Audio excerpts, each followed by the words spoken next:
Este podcast é apresentado pelo Tecnoblog. A grande questão é que tudo começou com o cu da NVIDIA, né?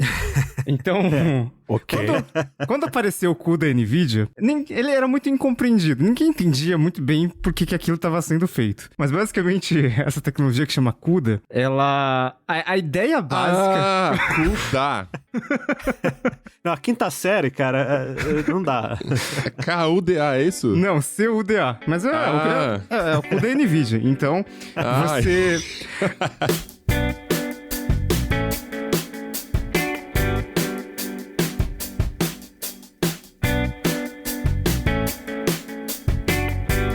Olá, ouvinte, seja bem-vindo. Está começando mais um episódio do Tecnocast. Eu sou o Thiago Mobilon. Eu sou o Paulo Riga. Eu sou o Emerson Alecrim. E eu sou o Josué de Oliveira. Quando a gente fala de inteligência artificial, nomes como OpenAI, Google e até Microsoft são os primeiros que vêm à mente. Mas tem outra empresa surfando essa onda da IA com muito mais força do que essas Big Techs. É a NVIDIA. No episódio de hoje, a gente analisa como essa empresa, que nasceu com foco no público gamer, se tornou um player tão importante na corrida pela inteligência artificial. Mas antes, não esquece de dar 5 estrelinhas pro Tecnocast no Spotify e no Apple Podcasts, assina no seu player favorito e bora pro papo.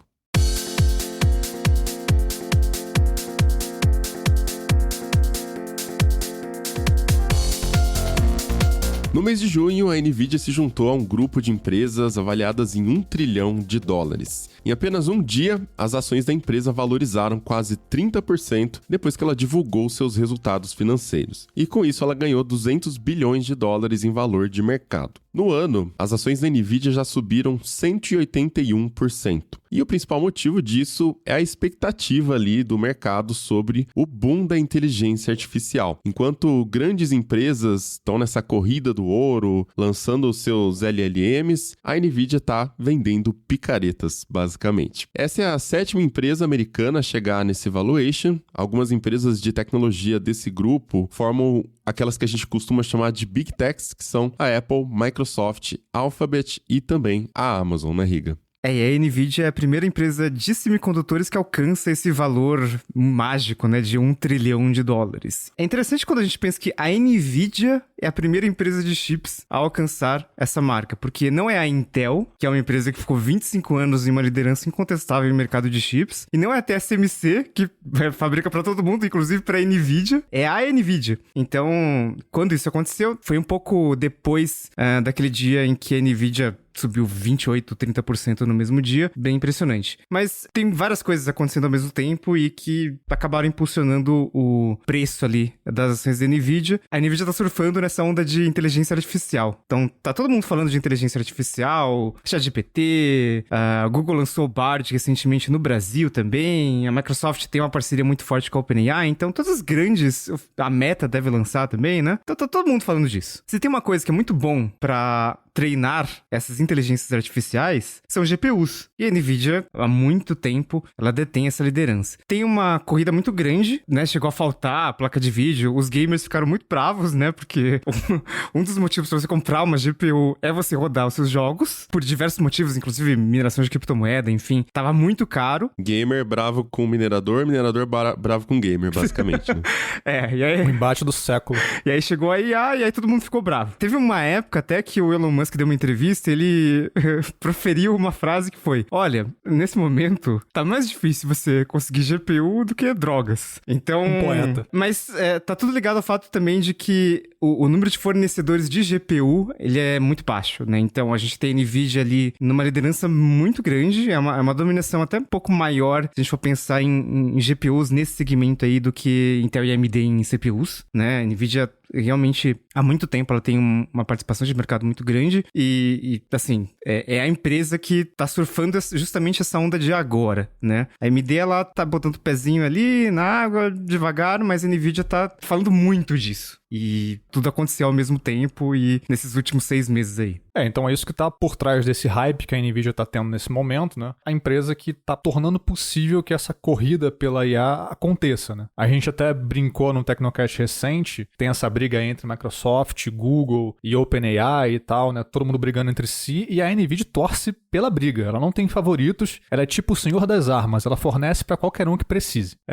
Então por isso essa brincadeira que o Mobilon falou no começo, de vender as enxadas ali na corrida do ouro, porque você pode ir atrás do ouro, você pode encontrar ou não. Mas se você vende enxadas, você tem uma fonte de renda muito mais sólida, porque todo mundo vai querer ir atrás do ouro. Então, nesse momento, é essa posição que a NVIDIA tá, né? Ela tá vendendo muitas enxadas. Só que se não tiver ouro nenhum também, o que você faz com esse monte de enxada? Acho que tem isso também, né? Então, mas aí é bom pros gamers. Porque lembra quando teve a crise da mineração de Bitcoin e tal, e aí o Bitcoin tava caindo, e aí tem um determinado momento ali do preço do Bitcoin e do Ethereum que não vale mais a pena você ficar minerando com placa de vídeo. E aí chegou nesse momento e começaram a desovar essas placas de vídeo, assim. Os gamers conseguiram comprar. Se bem que eles ficaram desconfiados, né? Porque é como você comprar se você falar de unidades usadas, como você comprar um carro usado. Você não sabe muito bem como o dono anterior usou. Então, talvez por fora esteja tudo ok, mas vai saber no dia a dia, né? Então, teve muita gente que teve problemas, que perceberam, por exemplo, que se a GPU tivesse funcionando com uma aplicação leve, um jogo simples, ia tudo bem. Aí, quando você colocava ela para trabalhar no máximo, né? Com um jogo mais pesado, aí ela tinha superaquecimento, ou dava algum problema na transferência de dados para memória, enfim, porque ela tinha sido usada, acho que até em condições ruins, né? Tipo, num computador, numa máquina que tinha uma refrigeração deficiente. E aí estraga, né? Você diminui a vida útil do produto. Então se você é gamer, a lição é essa. Tem que torcer contra a inteligência artificial, contra a mineração, contra tudo que usa GPU no momento, para que você possa jogar o seu jogo da melhor maneira possível. Falando sério,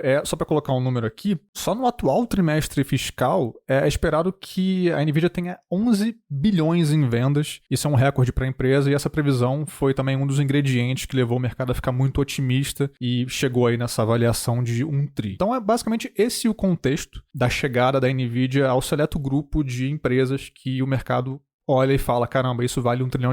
E o CEO, que é o Jensen Huang, ele tá aproveitando esse momento para vender a NVIDIA como a grande protagonista daquilo que ele chama de uma nova era da computação, né? Agora a empresa tá preparando novos chips voltados especificamente para IA, porque o mercado tá com muita fome, né? Tem muita necessidade, e também estabeleceu parceria com todo mundo, parceria com Google, parceria com a Microsoft, parceria com a Oracle, enfim, várias parcerias para testar novos produtos. Bom, o Alecrim já vai poder explicar um pouco melhor pra gente aqui porque desse hype em torno de GPUs, né? O que torna ela tão superior aos CPUs para essas atividades que estão sendo utilizadas, as placas da NVIDIA. Mas eu só queria complementar aqui toda essa abertura que a gente fez com um ponto importante. Quando a gente fala que uma empresa está valendo X ou Y, na prática, isso não quer dizer muita coisa no longo prazo. Né? Lógico que para quem tem as ações quer dizer muita coisa, você pode ir lá vender e ganhar uma grana. Mas na prática não quer dizer que a empresa está entregando aquele resultado todo. As ações estão sendo negociadas naquele valor, mas a empresa pode não estar lucrando uma quantidade que justifique estar sendo avaliada naquele preço. E é o que está acontecendo com a NVIDIA hoje. O preço da ação da NVIDIA está sendo vendido a 233 vezes a relação lucro. Então você pega o PL, que é o índice ali, você divide o preço da ação pelo lucro por ação. E aí a gente tem esse múltiplo, esse multiplicador, que nos diz basicamente quantos anos você demoraria para recuperar aquele dinheiro daquela ação que você comprou se o lucro da empresa continuasse estável ao longo do tempo. Nesse caso da NVIDIA, 233 anos para você recuperar se você comprar uma ação dela hoje. Tá? Ótimo investimento. Então não parece um número muito atraente, né? Mas assim, a gente considera que ao longo do tempo, o lucro da empresa pode crescer. Então se o lucro crescer, o tempo de retorno vai diminuir. Então a gente consegue ver a partir desse múltiplo o tamanho da crença que os investidores têm de que a empresa vai gerar lucro. A crença é tão grande que eles acham que vale a pena comprar um papel que, com os números atuais, demoraria 233 anos para receber esse dinheiro de volta, entre aspas, né, ali, os resultados em lucros da NVIDIA. E essa crença, para a gente ter um parâmetro aqui comparar, ela é muito maior hoje na NVIDIA do que em qualquer outro par dela do mercado de tecnologia. Então, se a gente pega, por exemplo, o TSMC, é um fabricante de chip, e o Riga até comentou ali, né, faz chip para a própria NVIDIA, está sendo negociado a 16,6 vezes o PL. A SML, que é uma empresa holandesa, ela é a maior fornecedora de sistemas de litografia do mundo, está sendo negociada a 38 vezes e meio. E são empresas que estão recebendo respingos desse hype da NVIDIA. Tanto a SML quanto o TSMC estão recebendo vários investidores ali por conta do boom da IA. A TSMC tem uns problemas, né? É uma empresa extremamente boa, mas está num país complicado. Você não sabe o que o governo pode querer fazer com a empresa ali. Uma empresa taiwanesa, né? Então, é por isso que tem certa cautela dos investidores também. Mas a Alphabet, que tá lançando agora a sua IA no Brasil também, o Bard, tá em 28 vezes, Microsoft tá em 36 vezes, quase 37, e a Apple em 32 vezes. Então, enfim, se a NVIDIA vai ou não entregar resultado, se a IA vai de fato virar uma mina de ouro e aí todo mundo vai ganhar dinheiro com isso, ainda não sabemos. Mas o que a gente sabe é que os investidores estão apostando alto que isso vai acontecer. E aí, Alecrim, talvez você possa explicar um pouco melhor pra gente o que a NVIDIA tem de tão especial pra tá todo mundo olhando pra ela hoje com tanta atenção. Basicamente o que ela tem é GPU, né?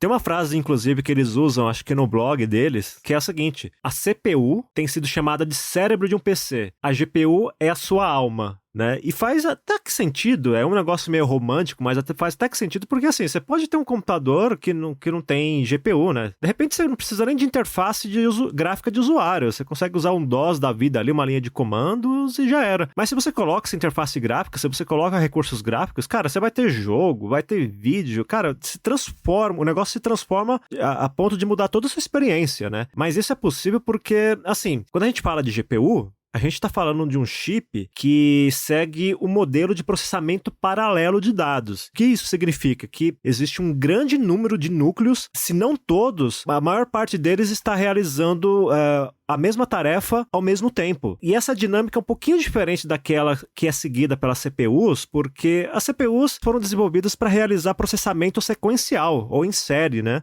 Ok, você pode ter ali 2 ou mais núcleos de CPU trabalhando ao mesmo tempo, mas isso não é a mesma coisa de ter centenas ou milhares de pequenos núcleos fazendo o trabalho, que é o que acontece nas GPUs. Pense, por exemplo, na cena de um jogo que precisa de milhares de polígonos, que são as imagens, né, 3D, enfim, precisa dos polígonos para formar o cenário, para formar os personagens, para formar os objetos, e tem movimentos, então você precisa formar esses polígonos de uma maneira muito rápida, e ainda há detalhes como cores, texturas, sombras, etc. Então são tantas informações a serem processadas ao mesmo tempo ou dentro de um intervalo de tempo muito curto, que se você fosse deixar isso para a CPU, ela não ia conseguir lidar com isso. Não de maneira satisfatória, né? Você ia ter uma aplicação gráfica muito arcaica, com lentidão, com travamentos, instabilidades, enfim. Agora, se você tem um conjunto de milhares de pequenos núcleos trabalhando em cima disso, a situação muda, né? Porque individualmente, cada um desses núcleos da GPU é menos potente do que um núcleo de CPU. Mas aí entra aquela lógica da união faz a força, né? Você tem milhares de pequenos núcleos. E eles estão trabalhando com fluxo de dados muito grande. Então, é como se você tivesse um exército executando uma tarefa, né? Em vez de um pequeno grupo de pessoas. E para completar, as GPUs, elas têm recursos adicionais que contribuem muito para o desempenho. A gente fala dos ROPs, né? Que são componentes para renderização, ou tem componentes para texturas. E você tem ainda algo que é muito importante quando a gente fala de GPU, que é a VRAM, né? A memória que a gente chama de memória de vídeo. Se você tem uma GPU dedicada, ou que é aquela GPU que está numa placa de vídeo, ou é instalada diretamente na placa-mãe de um notebook, por exemplo, o desempenho vai ser muito mais interessante se esse dispositivo tiver uma memória dedicada para GPU. E essa memória, além de ter alta capacidade, se a gente pensar, por exemplo, numa RTX 4090, a gente está falando de 24 GB só de memória de vídeo. E além dessa alta capacidade, ela também tem uma largura de banda muito alta. Então você tem alto volume de dados sendo trafegados em velocidades muito altas. E aí que entra a lógica da GPU servindo para outras aplicações, além daquelas que são típicas, né? Que são jogos, softwares de edição gráfica, etc. Alguém teve a ideia em algum momento de pegar essa capacidade de computação paralela das GPUs para usar em outras tarefas, né? Que é o conceito de GPU, né? Que seria uma GPU para aplicações gerais, né? Ou de propósito geral. A grande questão é que tudo começou com o cu da NVIDIA, né? Então, Ok. quando apareceu o cu da NVIDIA, ele era muito incompreendido. Ninguém entendia muito bem por que aquilo estava sendo feito. Mas basicamente, essa tecnologia que chama CUDA, ela... A ideia básica... CUDA. Não, a quinta série, cara, não dá. KUDA, é isso? Não, CUDA. Mas é o cu da NVIDIA. Então, você... Até lá no... Confuso. Antes da época de... Antes dos anos 2010, a gente pensava muito em GPU e placa de vídeo pra jogos, pra vídeo no geral, né? E aí, com o CUDA, a ideia é... Bom, a gente tem uma arquitetura diferente de CPU. O CPU é muito bom, como a Alecrim falou, pra fazer processos sequenciais. Então, imagina, você tem muitos algoritmos, por exemplo, que você roda ali, que são recursivos. Então, ele depende de um resultado pra executar a próxima instrução, por exemplo. E não tem como paralelizar esse tipo de instrução, né? Porque um resultado depende do resultado anterior, fica muito difícil. Numa GPU, a GPU é feita para ter um monte de núcleos, né? A RTX 4090 tem 16 mil núcleos. Como o processo gráfico ali envolve polígonos, muitos pixels, muitas sombras ali, dá para fazer tudo de uma vez. Então a GPU é feita para fazer várias coisas de uma vez. A CPU não, ela é feita para fazer muitas coisas sequencialmente de uma forma rápida e executar instruções complexas. A GPU, cada núcleo é, entre aspas, mais simples, mas ela consegue fazer mais coisas ao mesmo tempo. E aí botaram o CUDA, que é um kit ali de desenvolvimento, que você consegue rodar coisas que não são gráficas, necessariamente. Você consegue rodar cálculos. Você consegue programar para uma GPU. Isso só funciona na NVIDIA, uma tecnologia proprietária, mas a NVIDIA investiu muito nisso. Como eu falei, o CUDA da NVIDIA era muito incompreendido, ninguém entendia por que você vai usar uma placa de vídeo para processar alguma coisa, mas hoje é o que fez a NVIDIA chegar até aqui, basicamente. Porque se você tem um processador que ele consegue fazer muitas coisas ao mesmo tempo, com uma eficiência muito boa, né? Porque uma placa de vídeo, por mais que ela consuma muita energia, sei lá, consome 400 watts, 500 watts, ela consegue fazer muitas operações, ótimo. E aí que começaram a usar para mineração de criptomoeda e agora estão usando para treinar a inteligência artificial, porque ela é muito boa para isso mesmo. Porque você pensa em aplicações de inteligência artificial, big data, realidade virtual, simulações, não necessariamente simulações gráficas, mas por exemplo, para cálculos de previsão do tempo, enfim, são todas aplicações que demandam um volume de dados muito grande. Seja porque esses dados são gerados rapidamente, seja porque para o cálculo ser feito de maneira precisa, que é o caso de inteligência artificial, que você precisa, por exemplo, treinar um modelo de linguagem, e você só consegue fazer isso se usar muitos dados. E aí, se você joga isso para CPU, aquela natureza de fazer as coisas de maneira sequencial, ela vai até conseguir fazer, mas não vai fazer num tempo rápido, não vai fazer de uma maneira que você consiga um resultado interessante. Aí você joga isso para essa coisa do paralelismo das GPUs, pronto, você consegue resolver o problema de uma maneira muito mais rápida e efetiva. É claro que nem o Riga falou, tem a questão, por exemplo, do consumo de energia, mas até isso é relativo, porque,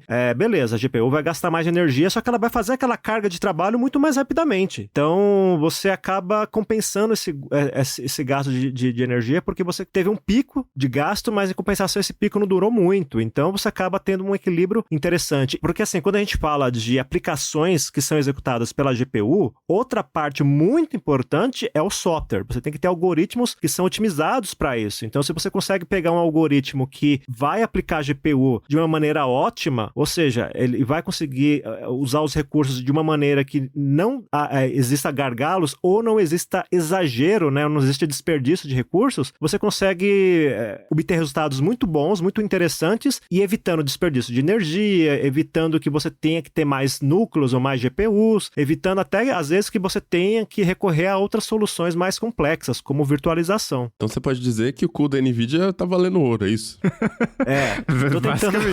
Tô tentando manter a seriedade, mas tá difícil. O cu da NVIDIA aguenta uma largura de banda muito maior do que as outras técnicas. Eu não consigo mais trabalhar hoje.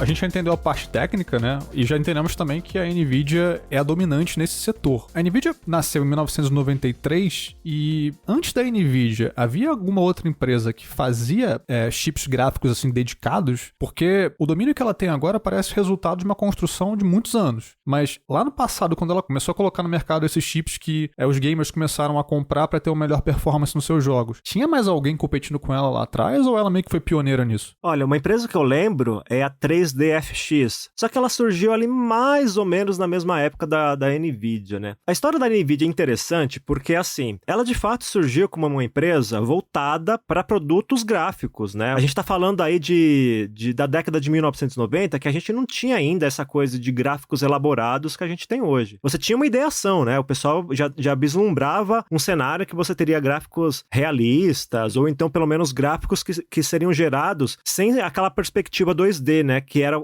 dominante nos jogos, por exemplo. Você pega aí os jogos do Super Nintendo, do Mega Drive, que eram todos 2D. Então já tinha essa perspectiva de algo 3D, mas você esbarrava na limitação de hardware. Então a NVIDIA surgiu a partir disso, né? E aí, o primeiro produto, o primeiro chip gráfico oficial da NVIDIA foi um chip chamado NV1, que foi lançado numa placa, numa solução chamada Diamond Edge 3D, né? Falando o nome inteiro em inglês. Só que esse produto não fez sucesso, né? Era quase como foi um protótipo. Só que aí tem uma coisa que pouca gente sabe. Nessa época, acho que pouco depois do lançamento do NV1, a NVIDIA fechou uma parceria com a Sega. A Sega, obviamente, estava naquela disputa ferrada de mercado com a Nintendo. Eles estavam planejando um novo console e precisavam de um chip gráfico para eles. Então, a gente já conseguia ver esse mercado de 3D, aliás, esse mercado de chip gráfico ganhando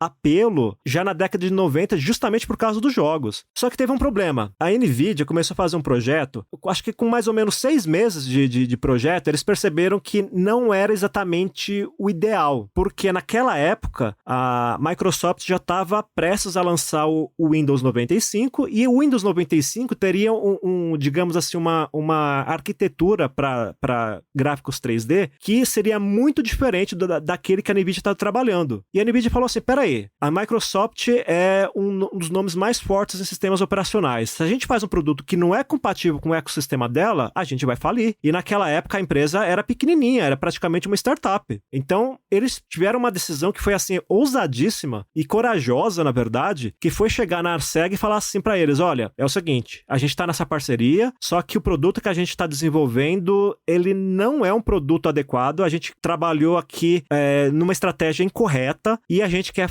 encerrar a parceria. Vocês vão ter que buscar outro parceiro para desenvolver esse console de vocês. Eles deram um perdido na SEGA, basicamente. Problema da SEGA, né? Porque pra NVIDIA... O único problema é que nessa época a Sega era o único cliente da NVIDIA. Então eles estavam perdendo o único cliente que eles tinham. E no final das contas teve essa parceria e essa parceria não resultou em nada, porque o produto que eles estavam desenvolvendo foi um fracasso. Aí a NVIDIA, né, o próprio Wang conta essa história em palestras e tal. Ele falou assim, olha, é o seguinte, a gente vai ter que romper a parceria, só que a gente precisa de dinheiro. Então vocês precisam pagar pra gente por esse tempo de parceria que não deu em nada, porque senão a gente vai falar ali. E a SEGA pagou, cara. Isso que foi interessante. Aí o valor que a SEGA pagou pra NVIDIA permitiu que a empresa se mantivesse por uns 6 meses a mais e com isso ela conseguiu trabalhar em outros projetos. E a SEGA lançou o Sega Saturn, né? Se não me engano foi o Sega Saturn que ela lançou. E já com outro parceiro de tecnologia para chip gráfico. Só que aí teve a generosidade da SEGA de entender que ela estava lidando com uma empresa que era pequena na época e eles foram lá e falaram, não, beleza, a parceria não deu certo, vocês tentaram e falharam, mas a gente reconhece esse esforço, então a gente vai pagar esse valor aqui. E aí, a partir desse valor, a NVIDIA desenvolveu o NV3 ou o Riva 128, que foi, digamos assim, o primeiro chip gráfico de sucesso dela, que foi desenvolvido ele foi lançado em 97, e aí sim, esse já era totalmente compatível com o ecossistema da Microsoft e chegou a ser lançado em algumas placas de vídeo, né? Então, digamos que a parte de sucesso, né? A trajetória de sucesso da NVIDIA começou em 97 com o NV3. A NVIDIA teve que passar por uma experiência ruim, ou seja, eles tiveram um momento de imaturidade que é comum numa empresa que está começando, mas eles tiveram esse bom senso de falar, olha, realmente a gente está errado errado, é melhor a gente reconhecer o erro agora antes que seja tarde demais. E aí, graças a essa coragem de reconhecer o erro deles, né, o erro de projeto, é que eles se tornaram esse gigante que é hoje, né? E acho que o produto-chave e que a NVIDIA investe até hoje é o GeForce, né? Lá para 99 eles lançaram a primeira GPU GeForce. Até hoje a NVIDIA diz que foi a primeira GPU do mundo, né? Não é bem isso, mas vamos supor que seja, né?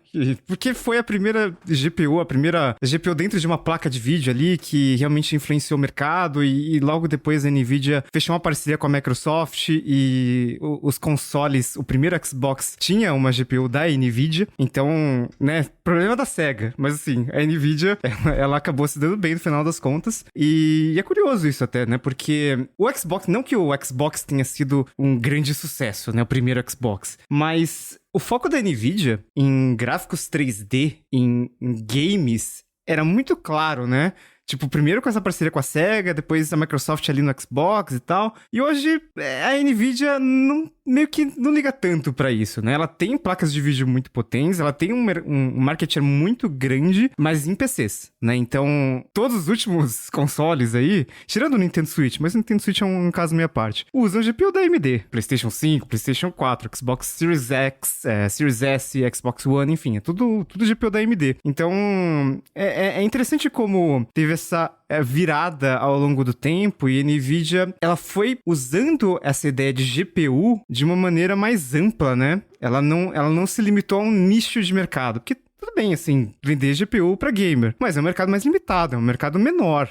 Se você abre isso pra muitas outras coisas, inclusive minerador de Bitcoin, as possibilidades ali de receita são muito grandes. E melhor ainda com um produto que, no final das contas, meio que serve pra tudo, né? É tipo a Intel sendo líder em mercado de CPU.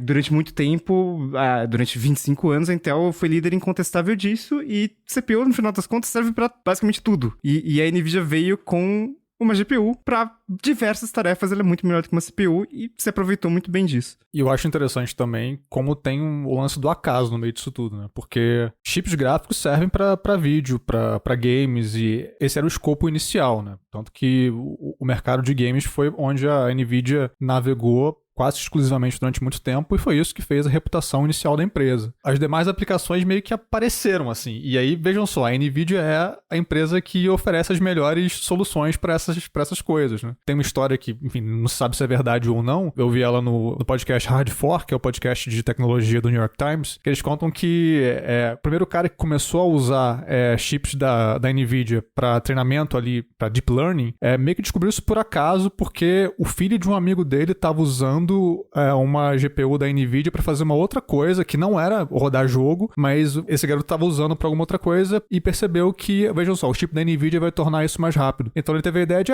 deixa eu ver se isso aqui funciona no meu contexto, e funcionava. Enfim, não se sabe se essa história é verdade, mas eu acho que ela ilustra uma verdade, que é a NVIDIA trazia esses produtos, criou esses produtos, as aplicações deles foram inesperadas. Tipo, não estava no roadmap da NVIDIA virar a maior fornecedora de chips para treinamento de IA. Essas coisas meio que foram acontecendo e a empresa foi aprendendo a se adaptar a esse mercado, né? É um pouco isso que o Alecrim falou de, tipo, chegar na SEG e falar, gente, não vamos conseguir entregar, vamos para outra, um abraço, se adaptar àquela realidade, e eles, pelo visto, demonstram ter isso no DNA da empresa porque mantiveram isso ao longo dos anos, né? Conseguiram responder às novas demandas que o mercado apresentava com chips que continuaram ali mantendo a qualidade e eles continuaram tendo esse domínio. E é até interessante pensar na coisa da mineração, porque, por exemplo, a Intel chegou a lançar um chip para mineração de cripto e, bem, não deu muito certo. Eles lançaram uma edição só, foi o Blockscale. Eles lançaram uma vez, não teve nenhum sucessor. Eles falaram, gente, vamos desistir disso aí, vamos pensar em outra coisa, um abraço. Enfim, o ponto é, outras empresas tentaram entrar ali nos ramos em que os chips da NVIDIA eram um material indispensável e não conseguiram. Os outros, pelo menos é o que me parece, Intel e AMD não têm uma entrada muito forte nesse setor de chips gráficos até hoje, ou eu tô enganado? A Intel, ela tá mais focada, acho que nos chips Como é que chama quando é tudo dentro do mesmo processador ali? Integrado, onboard. Quem é velho fala onboard. Onboard, Onboard.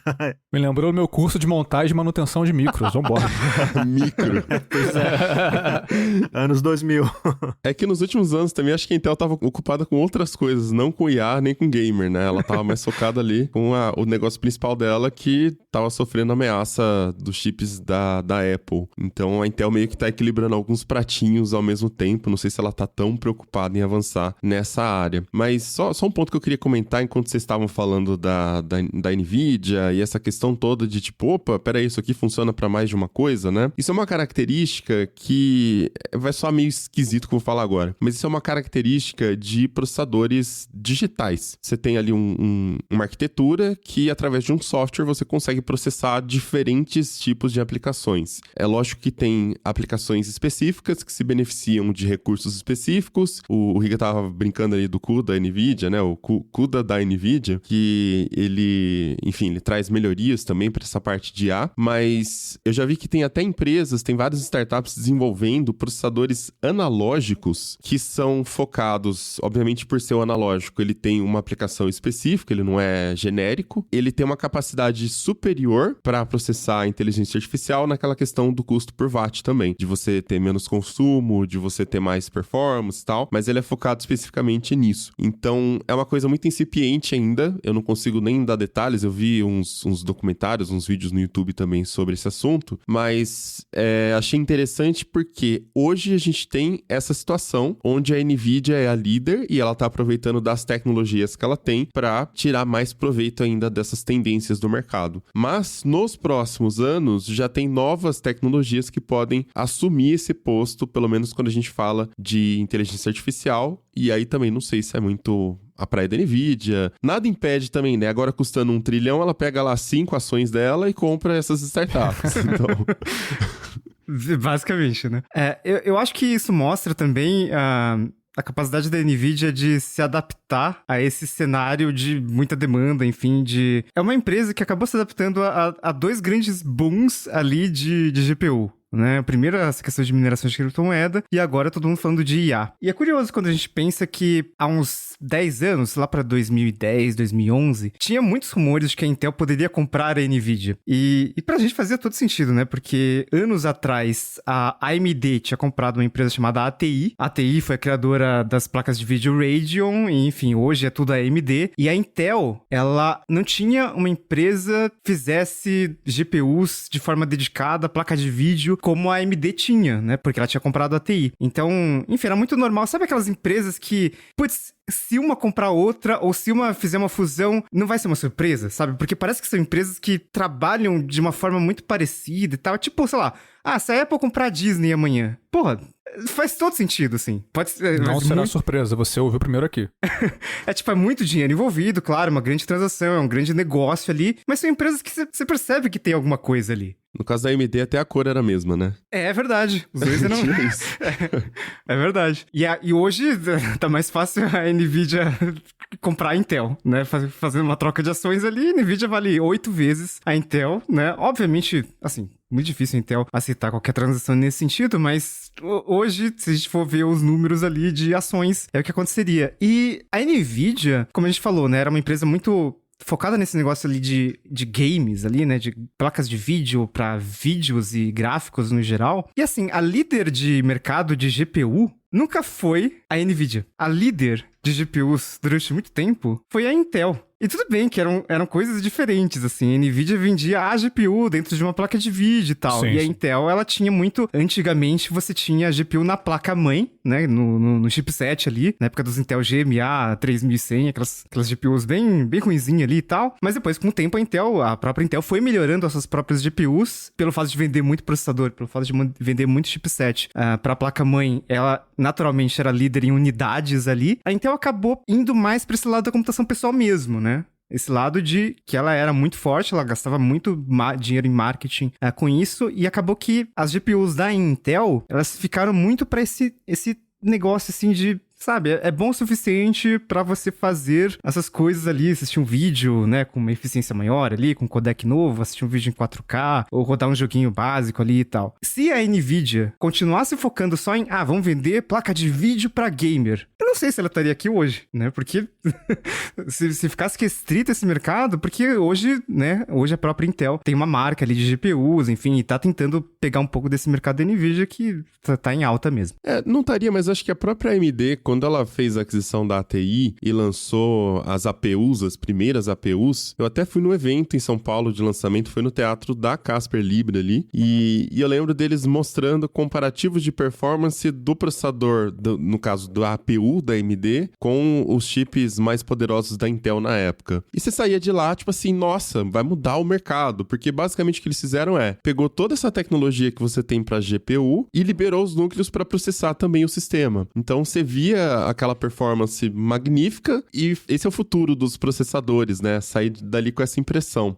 Então acho que meio que o mercado já tava de olho há muito tempo em formas diferentes de você aproveitar todo esse poder, que não seja só para entretenimento, só para jogos. E aí a Intel, tipo, você fala, é a maior fabricante, vendedora, não sei a definição exata de placas de vídeo, ou de processadores gráficos, né? Mas me lembra daquele caso também da Apple, você lembra, Riga? Quando a Apple era a maior vendedora de livros digitais, a gente fala assim, mas como assim, né?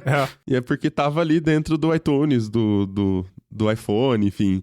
Mas a gente tava pensando em um outro jogo que era, tipo, realmente pessoas que gostam de livros e compram um Kindle, que na época tinha poucos anos de vida ainda, né? Então acho que é meio que essa relação, assim. A Intel vende porque, tipo assim, tá integrado no processador e a gente precisa disso, afinal, a gente precisa ter uma tela, né, pra ver as coisas. Mas o jogo é diferente. Se a gente olhar para o cenário atual, fica mais difícil de imaginar a Intel se envolvendo com a NVIDIA de uma forma mais profunda, digamos assim, mas há caminhos que levam a uma possível parceria, porque uma preocupação que a NVIDIA tem hoje é a TSMC, porque a TSMC é a maior fabricante de chips, de circuitos integrados do mundo, né? Ela tem aí mais de 50% do mercado é atendido por ela, inclusive a própria NVIDIA. Além dos chips gráficos de jogos, né, da série RTX, aí 4090, 4080, etc., a NVIDIA tem chips como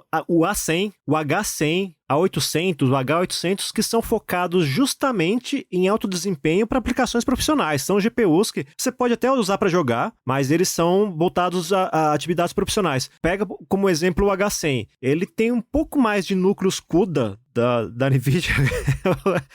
Agora Bom, vamos lá. Ele tem um pouquinho mais de núcleos CUDA do que a RTX 4090. Ele tem quase 17 mil núcleos. Quem tem CUDA tem medo. Meu Deus, gente. Tem performance. Tem performance, né? Tem desempenho. Só que o H100, ele tem uma quantidade muito maior de memória de vídeo. Enquanto o 4090 tem 24 GB, o H100 tem 80 GB de VRAM. E por que tem essa diferença? Justamente porque o foco dele é o trabalho com alto volume de dados. Então, você vai pegar o A100, o H100, o A800 e etc. Você vai colocar ele em data centers, vai colocar ele em servidores, vai colocar eles trabalhando em conjunto com outras GPUs, né, formando uma matriz de GPUs para rodar aplicações muito específicas, especialmente no segmento de inteligência artificial. Só que aí você coloca os detalhes na ponta ali do lápis, você vai perceber que a TSMC também fabrica as GPUs da AMD. E ela fabrica essas GPUs avançadas da NVIDIA. Em 2021, e nessa faixa, na verdade, que é de 2020 até 2022, a Intel passou por um grande momento de reestruturação interna, voltada para o futuro. Então, o Pat Gelsinger, que é o CEO, teve um momento que ele falou assim, olha, agora a gente também vai aproveitar a nossa capacidade de produção para fazer chips para outras empresas. E, para isso, também a gente vai aumentar o número de fábricas, né? Tanto é que eles compraram mais equipamentos, compraram terrenos e tal. E aí, nesse momento, a NVIDIA falou, olha, a gente pode ter uma parceria com a Intel para produção de GPUs. Imagina um PC gamer que vai ter lá uma CPU, um processador Intel, e vai ter também uma GPU que é NVIDIA, mas foi fabricado pela Intel. Só que eles veem essas coisas, esses movimentos com muito cuidado. O Huang falou assim, olha, é muito legal que a Intel queira fazer parte desse mercado, a gente já olha para eles como um parceiro potencial de produção, só que tem um detalhe. A TSMC atende a mais de 300 clientes no mundo todo, a nível global, e para isso eles têm uma capacidade de produção muito complexa, muito avançada. A Intel, para chegar perto disso, vai penar, porque não basta ter só a planta, é preciso você ter uma cadeia de suprimentos avançados, porque você precisa de vários tipos de componentes, você precisa de uma rede de distribuição eficiente. É um negócio novo, né, para Intel, no final das contas. Pois é, exatamente. E você precisa de tecnologia de fabricação. Então você vai fabricar um chip que nem eu falei, uma GPU que nem a 100, cara, você precisa de máquinas que geralmente são fabricadas pela ASML, que custam 300, 400 milhões de dólares cada unidade e precisa de gente ainda habilitada para mexer com essas máquinas. Então, existe a possibilidade de parceria entre a NVIDIA e a Intel, só que isso vai chegar no momento em que a Intel já estiver consolidada nesse mercado de produção de chips para terceiros. Para ela já está tudo bem, porque ela conhece o próprio mercado, né? Ela desenvolve e produz os próprios chips. Então, para o que ela precisa, ela conhece todas as demandas. Mas quando você fala de um mercado para terceiros, a coisa muda totalmente de figura. Até porque cada cliente tem um projeto próprio. Então, tá, beleza. A TSMC fabrica chips para NVIDIA e fabrica chips também para AMD. Só que cada projeto de chip é diferente. E você tem que adaptar o maquinário para cada tipo de chip. Então, cara, é muito difícil. Então, a gente vai ficar vendo isso como se fosse, sabe, sempre um flerte. A Intel, de repente, flertando com a NVIDIA e vice-versa. Mas, cara, até esse relacionamento se conjugar, cara, isso vai demorar muito. E o mercado de semicondutores, ele tem umas particularidades, né? É tudo muito complexo, é tudo muito caro. A gente até já gravou o Tecnocast 187, sobre crise de chips, justamente por causa dessas questões, assim. Então, existem empresas que são especializadas em alguma parte ali do processo de fabricação. Então, a maioria das empresas que a gente conhece, né, que a gente lembra como empresa, ou às vezes até erroneamente por força do hábito ali como fabricante de processador, na verdade não fabrica. NVIDIA, Qualcomm, até a AMD, desde 2009, são empresas chamadas de fabless, porque elas não têm nenhuma fábrica de chip. Elas projetam, então elas fazem muita pesquisa, elas desenvolvem as arquiteturas ali, tipo uma ARM da vida, né? Mas elas não fabricam o chip. A fabricação de chip é feita por essas empresas. A Intel fabrica chip ainda, né? Ela, enfim, tá criando novas fábricas, inclusive. A AMD, desde 2009, não tem mais fábrica, ela vendeu tudo, virou uma empresa chamada Global Foundries. E a TSMC, que é gigante ali de todo mundo. Mas até, tipo, sei lá, os equipamentos que a TSMC usa são de outra empresa, né? Então, existe uma cadeia ali de fornecedores e de parcerias que é muito grande. E fazer uma fábrica ali, construir uma fábrica, é absurdamente caro, assim. Então, a TSMC deve construir uma fábrica nos Estados Unidos, está muito relacionado à questão geopolítica, né? Em Taiwan, China, Estados Unidos. E o investimento inicial era de 12 bi, mas uma fábrica de semicondutores é 20, 30 bi, assim. E pra construir a fábrica, né? Não é nem pra funcionar e fazer ela se modernizar, porque cada vez que muda ali o processo de fabricação, pois é mais dinheiro. É mais máquina pra comprar. Mais máquina pra comprar também. Então, não é assim, muito estranho. Talvez pra gente que tá olhando de fora, é até estranho, né? Tipo, como as empresas meio que se colaboram tanto? É porque não tem outro jeito, assim. Tipo, Não tem o que fazer, né?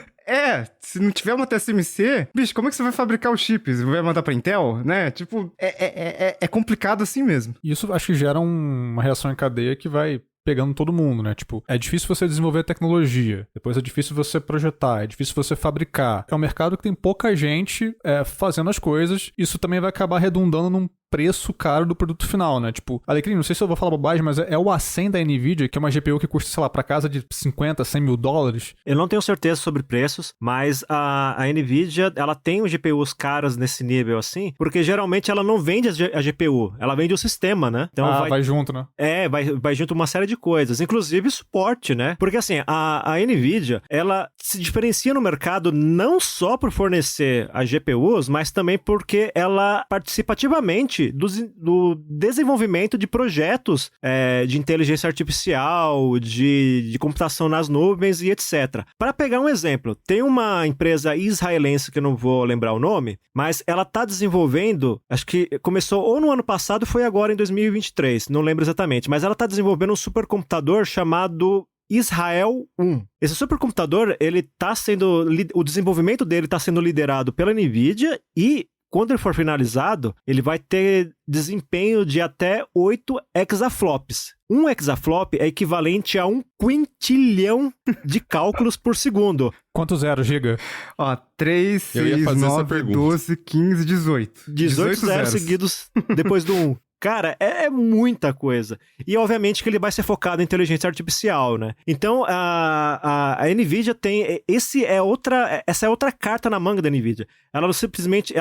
É que nem o Mobilon falou no início, a NVIDIA tá lá fornecendo as pás, né? Mas ela também, às vezes, ela participa do projeto inteiro. Então, ela fornece desde o suporte técnico, ela fornece o software para você conseguir desenvolver as aplicações de IA. E, no caso de supercomputação, ou de computação de alto desempenho, ela vai lá e fornece até os princípios de desenvolvimento. Geralmente, quando ela chega nesse ponto, ela faz todo o maquinário, todo o projeto, e depois que é pronto, que o cliente vai usar, né? Então, cara, isso, você imagina, eu não sei o quanto que esse Israel 1 vai custar, mas, cara, ele vai ser caríssimo, assim, e vai, obviamente, dar muito dinheiro pro Huang, né? E só pra colocar um número aí, a GPU não, o sistema ali que o José falou é o A100, e o preço sugerido do A100 é $200 mil.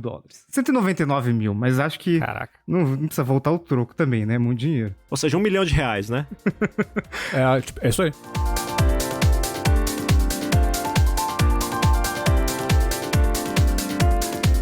E agora tem um outro detalhe interessante com relação à NVIDIA, que é assim, ela é uma empresa que tá valendo $1 trilhão, mesmo com os fracassos que ela teve no decorrer do caminho, né? E um deles, que foi bastante marcante e é relativamente recente, foi a tentativa de comprar a ARM, né? A ARM é um negócio que eu acho sensacional, porque, que nem o Rico comentou agora há pouco, ela tá por trás da arquitetura de muitos chips. Quando a gente fala dos chips da Qualcomm, da Apple, da MediaTek, de tantas outras companhias, existe uma arquitetura por trás desses chips e a ARM é quem desenvolve essa arquitetura. Então ela desenvolve a arquitetura, licencia, e essa é basicamente a fonte de renda dela. E a NVIDIA tentou comprar a ARM por um valor bem alto até, que era $40 bilhões.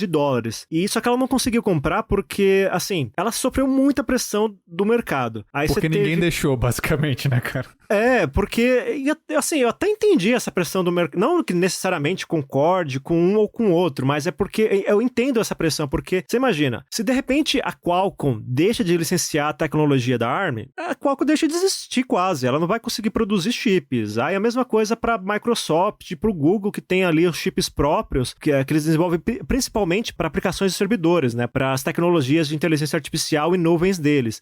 E depois, você vai ter fabricantes um pouco menores no mercado, como a MediaTek, que também dependem das tecnologias da ARM. E os chips da ARM, você vai encontrar desde uma calculadora até o iPhone, cara, com arquitetura ARM, sabe? Então, ela tá muito disseminada no mercado. E aí, de repente, você tem uma gigante que é a NVIDIA, sendo dona da ARM, aí você cria aquele medo natural de haver um domínio do mercado, a ponto da NVIDIA, de repente, falar, olha, beleza, vocês querem continuar com a parceria, a gente vai continuar licenciando os produtos para vocês, só que agora o preço é esse. A NVIDIA, desde o início, falou, olha, a gente não quer dificultar o acesso às tecnologias da ARM, né? Mas, obviamente, que isso não convence ninguém, né? E para completar, ela ainda teve uma pressão governamental. No Reino Unido, que é a sede da ARM, houve até um processo de investigação por parte do governo, e eles argumentaram, é um negócio que eu sou um pouco engraçado, de que se a ARM parasse nas mãos de uma empresa de fora, poderia haver prejuízo para a segurança nacional do Reino Unido. Imagina. Oh, meu Deus do céu, de novo. Eu achei isso. assim sensacional, né? E aí depois teve também, como a NVIDIA é uma empresa americana, né, com sede nos Estados Unidos, teve também uma análise por parte da FTC, né, que é uma espécie de CAD, é um órgão que regulamenta negociações comerciais lá nos Estados Unidos, né? E apesar da NVIDIA ser uma empresa americana, eles reprovaram esse negócio porque eles temiam que houvesse prejuízo para companhias rivais, ou então para companhias que são americanas e que dependem fortemente da ARM, que é o caso que eu falei agora há pouco da Microsoft, do Google e de tantas outras. E nesse mercado você ainda vai encontrar... e a Apple também, né? Aí fora também a Samsung, que é uma empresa coreana, mas a coreana tem a Coreia do Sul tem uma boa relação com os Estados Unidos, então meio que entra ali no mesmo pacote e tal. Então, chegou uma hora que os caras da NVIDIA falaram, olha, não tem mais o que fazer, a gente gente tá percebendo que se a gente insistir num negócio, corre até o risco de repente, acabar manchando o nosso nome no mercado, não por questões de tecnologia, mas por questões de comportamento ético, legal, etc. E isso poderia prejudicar nossas ações, né? Então chega um momento lá que o Hang chegou e falou, ó, acabou, a gente não vai mais tocar essa ideia. Isso foi no começo de 2022, né? Que eles desistiram formalmente do negócio. Mas ainda assim foi um movimento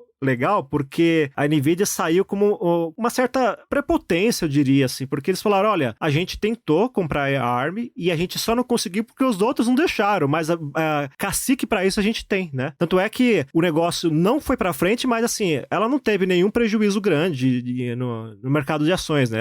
As ações dela não perderam valor, talvez ali no momento que houve o anúncio tenha caído alguma coisa, mas... Depois o valor da empresa subiu bastante ainda. Então, tipo, teve esse fracasso e mesmo assim isso não foi o suficiente para que o mercado olhasse de maneira torta para a NVIDIA a ponto da empresa, sei lá, derreter, porque realmente é uma coisa que de longe, assim, pode parecer uma derrota muito grande, mas não aconteceu, assim. Tipo, a NVIDIA estava tão bem naquilo que ela se propõe a fazer, naquilo que ela entrega para todo mundo, que nem uma derrota como essa foi capaz de derrubar a empresa, né? Seria um ganho para ela. Mas se não ganhou também, perder ela não ia, né? Então foi isso que aconteceu. Bom, em toda essa conversa sobre a NVIDIA, o que a gente está vendo é que tudo gira em torno, melhor dizendo, da superioridade dos chips gráficos em relação às CPUs, pelo menos para esses fins que a gente comentou aqui. Mas o que é interessante, eu acho, é que quando a gente fala de CPUs, a gente sabe que tem um limite físico para o desenvolvimento delas. A gente já falou sobre isso em outros Tecnocasts, né? A gente fizemos um recentemente sobre o fim da lei de Moore. E aí eu queria saber, Alecrim,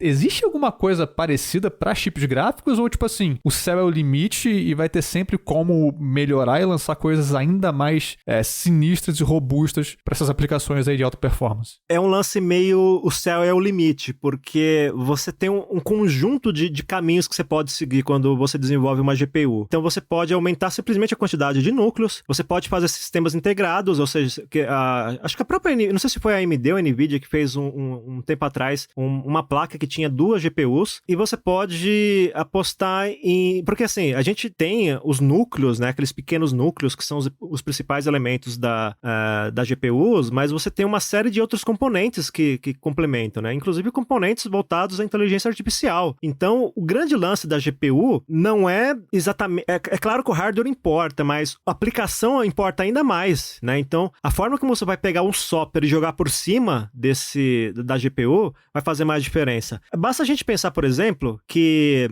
beleza, você tem um PC, você tem um desktop gamer. Aí você colocou lá uma CPU da Intel, você colocou, sei lá, um Core i5 porque você não tinha muito dinheiro. Aí depois você conseguiu um dinheiro e você fala, putz, eu vou colocar um Core i9 aqui. Aí você vai lá, tira o Core i5, coloca o Core i9. Se ele for dali da mesma geração e tudo mais, você consegue colocar e vai funcionar na boa, porque aqueles 2 chips, eles foram feitos para funcionar dentro de um chipset que cria compatibilidade para aquela linha. Então você tem um conjunto de chips que são compatíveis com a placa-mãe daquele computador. Agora, quando você pensa numa GPU, é um pouquinho mais flexível, porque beleza, você pode pegar a placa de vídeo que você tinha nesse desktop gamer, de repente queimou a placa-mãe. Mas você pode pegar a placa de vídeo e colocar numa outra placa-mãe, ou de repente você pode até fazer um upgrade. Você montou uma máquina mais moderna e você quer aproveitar aquela placa de vídeo. Você consegue aproveitar, porque as arquiteturas são muito mais abertas. Enquanto você tem um chipset que vai falar quais são os processadores que podem funcionar com aquela placa-mãe,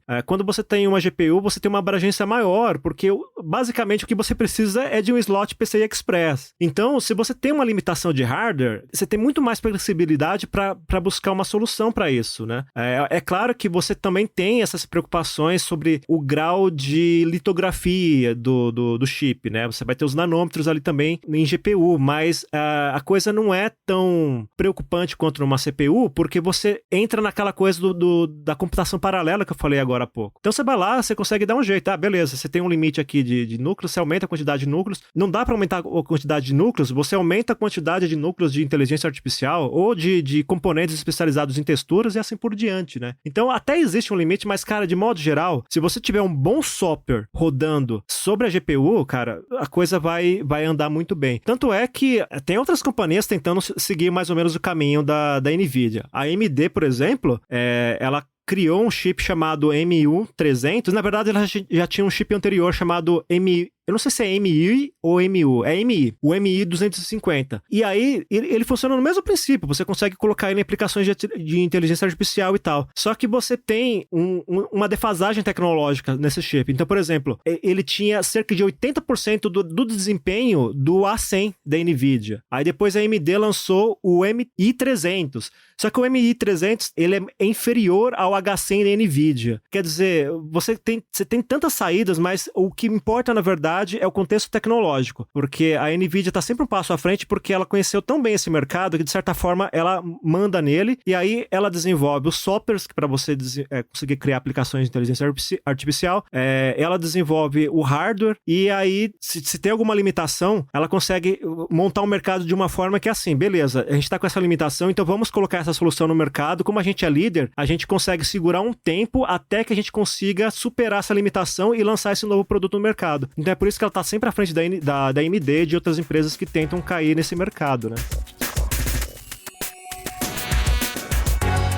Então é isso, vamos chegando ao final de mais um episódio do Tecnocast. E aí, conta pra gente, você é do time dos criptos que ficaram putos com os gamers? Ou é do time dos gamers que estavam putos com os criptos, porque nenhum dos dois conseguia comprar placas de vídeo baratas? Manda pra gente seu comentário lá na comunidade.tecnoblog.net e aproveita pra falar também se você lucrou alguma coisa aí com essa alta exorbitante das ações da NVIDIA esse ano. Se quiser continuar o papo com a gente pelas redes, eu sou @mobilon. @Paulo Riga. @ealecrim. E @Josué de Olive, com V mudo no final. Este Tecnocast vai ficando por aqui, voltamos com outro semana que vem. Até lá. Tchau. Falou! Tchau, pessoal.